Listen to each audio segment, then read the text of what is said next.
The worst part wasn't losing the money. It wasn't the humiliation. It wasn't even hearing people laugh. The worst part was watching his 8-year-old daughter smile and say, "It's okay, Dad, maybe we can eat tomorrow." Those words shattered something inside Jason Miller. 24 hours later, the same mechanic who had been denied a simple payment of $199 would receive a phone call that changed his life forever.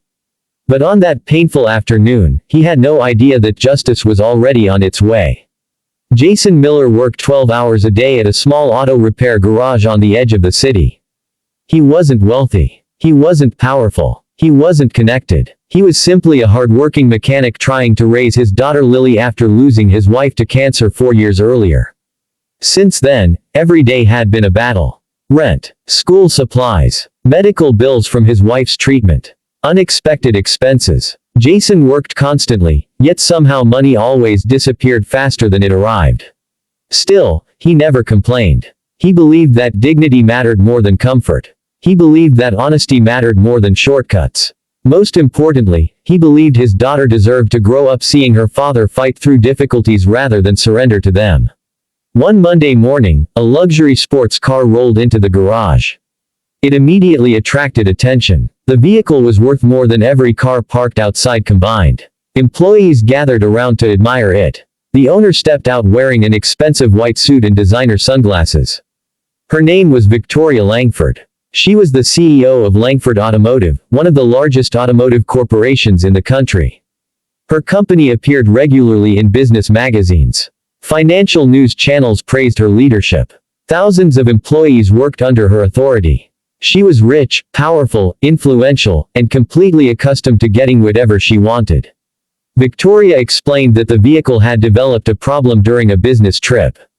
Jason inspected the car personally.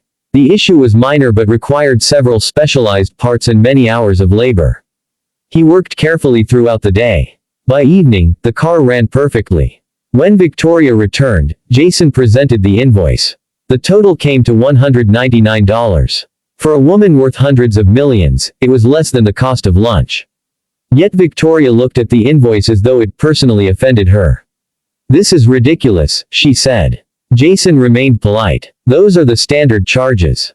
Victoria shook her head. "Do you know who I am?" Jason nodded. "Yes, ma'am." She smirked. "Then you should consider this free publicity. My car was serviced here. That's worth more than $199. Several employees exchanged uncomfortable glances. Jason remained calm. "I'm sorry, but we still need payment." Victoria laughed. "No, you don't." Then she grabbed her keys and started walking away. Jason followed. "Ma'am, the work has already been completed." She stopped and turned toward him. "Take me to court if it matters that much." The words stung, not because of the money itself, but because of the disrespect. $199 represented groceries, utility bills, school lunches. To Jason, it mattered. Yet Victoria climbed into her car and drove away without paying. The entire garage fell silent. Some employees looked angry. Others looked embarrassed. Jason simply returned to work. What else could he do? The owner of the garage later explained that pursuing legal action against someone as powerful as Victoria would cost more than the unpaid bill itself. Jason nodded. He understood. Life wasn't always fair. That evening he stopped by the grocery store. While standing in line, he realized his account balance was lower than expected. The missing $199 suddenly mattered far more than anyone else could understand. He quietly removed several items from the cart. Lily noticed immediately. "Dad, aren't we getting ice cream?" she asked. Jason forced a smile. "Maybe next week." Lily nodded. She never complained. That somehow made everything hurt more. The next morning Jason arrived at work early. He expected an ordinary day. Instead, a black luxury sedan pulled into the parking lot. An elderly man stepped out. He wore a simple gray suit. No bodyguards. No assistants. No expensive displays of wealth. Yet there was something about him that immediately commanded respect. He introduced himself as Richard Langford. Jason recognized the name instantly. Richard was the founder of Langford Automotive and Victoria's father. Decades earlier, he had built the company from nothing. Though retired, he remained one of the most respected business leaders in the country. Richard asked if they could talk privately. Confused, Jason agreed. They sat in a small office near the service area. Richard listened quietly as Jason explained everything that had happened. He never interrupted. He never defended his daughter. He simply listened. When the story ended, Richard remained silent for several seconds. Then he sighed heavily. I taught my daughter how to build a business, he said quietly. Somewhere along the way, I failed to teach her how to treat people. Jason wasn't sure how to respond. Richard reached into a leather folder and removed several documents. Then he slid them across the desk. Jason looked down. His eyes widened. The documents outlined a transaction worth $19 million. Jason stared in disbelief. There must be some mistake. Richard shook his head. There isn't. Jason looked completely confused. Richard smiled sadly. 20 years ago, before Langford Automotive became a major corporation, I owned a small repair shop. Jason listened carefully. One winter night, my business was failing. I couldn't pay my bills. I couldn't pay my employees. I thought I would lose everything. Richard paused. A mechanic working for me gave me his life savings. Not as a loan. Not for ownership. Simply because he believed in me. Jason remained silent. That mechanic was your father. Jason felt the air leave his lungs. His father had died years earlier. He rarely talked about those difficult times. Richard continued speaking. Without your father's help, my company would never have survived. Langford Automotive would not exist. Everything I built came from the second chance he gave me. Tears began forming in Jason's eyes. He had never heard this story before. Richard smiled gently. I spent years trying to find an appropriate way to repay that kindness. Then yesterday, I learned how my daughter treated his son. The room became very quiet. Richard pushed the documents forward. This fund represents a portion of my personal assets. $19 million. It's not charity. It's a debt that should have been paid a long time ago. Jason stared at the paperwork. Nothing felt real. I can't accept this. Richard smiled. Your father accepted risk when nobody else believed in me. Allow me to honor him.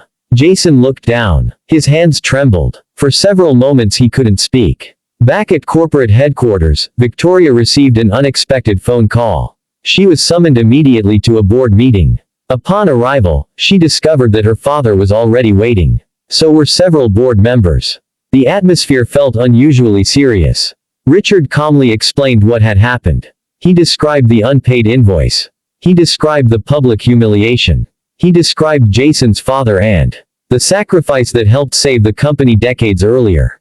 By the time he finished speaking, Victoria looked completely stunned. For perhaps the first time in her life, nobody rushed to defend her behavior. Several board members openly expressed disappointment. One finally said what everyone else was thinking. A leader who cannot respect working people has forgotten the purpose of leadership.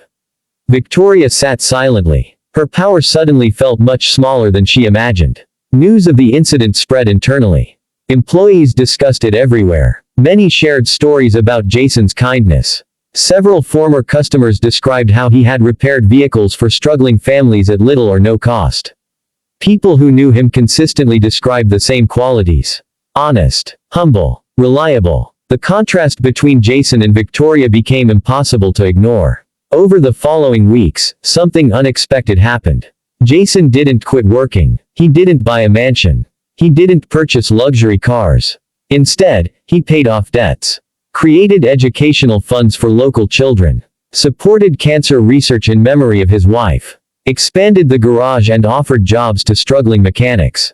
Every decision reflected the values his father had taught him. Meanwhile, Victoria found herself confronting difficult truths. Money had insulated her from consequences for years. But now she faced something unfamiliar. Reflection. Regret. One afternoon she visited the garage alone. No cameras. No reporters. No executives. She walked into the same office where her father had met Jason.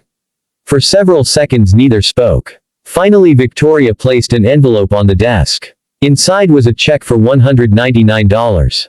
Jason looked at it and smiled faintly. Victoria lowered her eyes. I'm sorry, she said quietly. The words sounded difficult for her to say. Jason studied her expression. For the first time, she looked less like a CEO and more like a human being carrying genuine shame. People make mistakes, Jason replied. Victoria nodded slowly. Some mistakes teach expensive lessons.